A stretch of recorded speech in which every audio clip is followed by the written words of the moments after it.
الحمدللہ، اللہ تعالیٰ کا لاکھ لاکھ شکر ہے کہ مالک الملک نے اپنی یاد کی توفیق اور موقع عطا فرمایا۔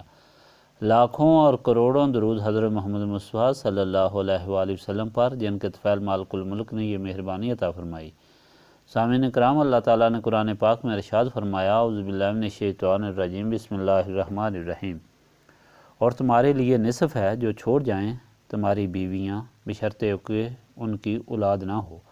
اگر ان کی اولاد ہو تو تمہارے لیے چوتھائی ہے جو وہ چھوڑ جائیں، اور یہ وصیت پورا کرنے اور قرض ادا کرنے کے بعد ہے۔ اور تمہاری بیویوں کا چوتھا حصہ ہے جو تم چھوڑ جاؤ، بشرطے کہ تمہاری اولاد نہ ہو۔ اور اگر تمہاری اولاد ہو تو ان کا آٹھواں حصہ ہے جو تم چھوڑ جاؤ، تمہاری وصیت پورا کرنے اور قرض ادا کرنے کے بعد۔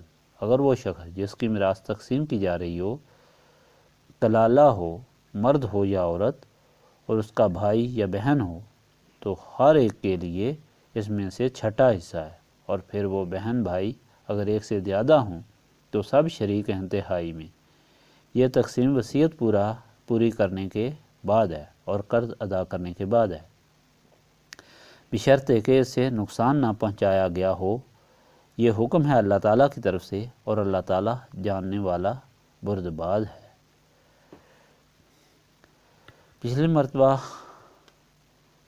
کے بیان میں بتایا تھا کہ مالک الملک نے نبی پاک صلی اللہ علیہ وآلہ وسلم کے ذریعے اپنی مخلوق کو جہالت، ظلمت اور بے انصافی کے سمندر سے نکال کر راہ راست پر لایا اور ان کے دل و دماغ روشن کر دیے، جس کی وجہ سے اللہ تعالیٰ کے محبوب کے ساتھ نسبت رکھنے والوں کے دلوں میں اللہ تعالیٰ اور اس کے رسول صلی اللہ علیہ وآلہ وسلم کے حکم کی اہمیت سب سے زیادہ ہو گئی، اور انہوں نے حقوق کو فرائض پہچان لیے جن کے ذریعے باعزت اور آرام زندگی گزاری جا سکتی ہے۔ بلکہ یہ لوگ اللہ تعالیٰ اور اس کے رسول صلی اللہ علیہ وآلہ وسلم کے حکم پر اس حد تک قربان ہوئے کہ دوسرے کی آسائش اور آرام کے لیے اپنے حقوق، اپنی جان، مال اور عزت، اپنے جذبات تک قربان کر دیے۔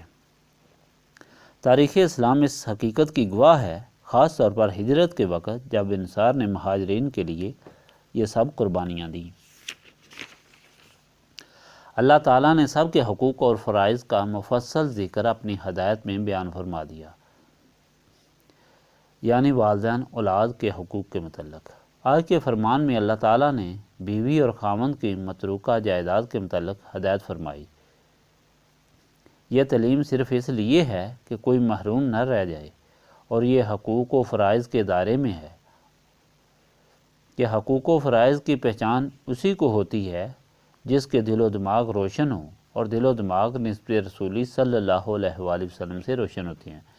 گویا نسبت رسولی صلی اللہ علیہ وآلہ وسلم سے نہ صرف اللہ تعالیٰ اور اس کے رسول صلی اللہ علیہ وآلہ وسلم کے احکام کی پابندی ہو سکتی ہے، بلکہ نسبت رسولی صلی اللہ علیہ وآلہ وسلم سے معاشرہ جنت نظیر بن سکتا ہے، اور انسان ہر قسم کی محرومی سے بچ سکتا ہے۔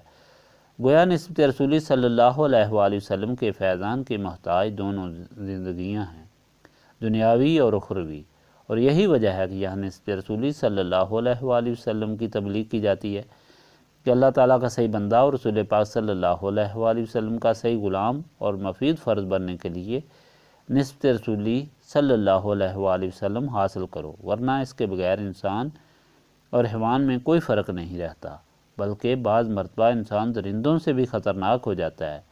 نسبت رسولی صلی اللہ علیہ وآلہ وسلم حاصل کرنے کے لیے سینوں کی صفائی کی ضرورت ہے، اور سینے اللہ تعالیٰ کی یاد سے صاف ہوتے ہیں، اور اسی لیے یہ محفل منعقد کی جاتی ہے۔ استغفر اللہ العظیم الذی لا الہ الا هو الحی القیوم واتوب الیہ۔ استغفر اللہ العظیم الذی لا الہ الا هو الحی القیوم واتوب الیہ۔ استغفر اللہ العظیم الذی لا الہ الا هو الحی القیوم واتوب الیہ۔ استغفر اللہ العظیم الذی لا الہ الا هو الحی القیوم واتوب الیہ۔